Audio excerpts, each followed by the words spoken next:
ရခိုင်မျိုးသားအဖွဲ့ချုပ် UN ဥက္ကဋ္ဌအာရခတ်တတော် AA စေဦးစီးချုပ်ဝိုချုပ်ထုံးမြတ်နိုင်ဟာမောင်တော်မြို့သို့ရောက်ရှိလာပြီးမွတ်စလင်ခေါင်းဆောင်တွေနဲ့တွေ့ဆုံပြီးနောက်မောင်တော်မြို့မှာဂျာမီပလီကြီးကိုဖွင့်လှစ်နိုင်ခဲ့တယ်လို့အာရခမင်းသမီးမီဒီယာ APR မှာသတင်းရုပ်သံထုတ်လွှင့်လာပါတယ်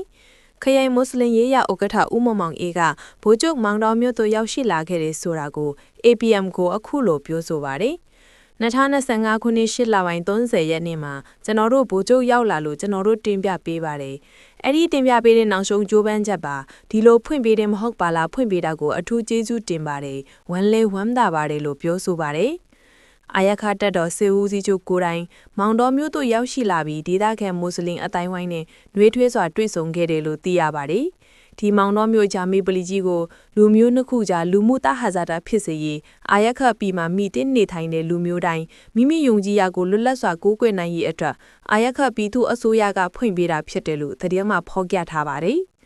မောင်တော်မြို့မှာဂျာမီပလီကြီးကို2012ဇွန်လ10ရက်နေ့လူမျိုးရေးပဋိပက္ခဖြစ်ပွားပြီးချိန်ကစပြီးအုပ်ချုပ်သူအစိုးရအဆက်ဆက်က73နှစ်ကြာပေးထားခဲ့ရကနေအခုနှစ်2025ဇက်တင်ဘာ12ရက်နေ့မှာအာရခတော်လန်ကြီးအစိုးရကပြန်လည်ဖွင့်လှစ်ပေးခဲ့တာဖြစ်ပါတယ်။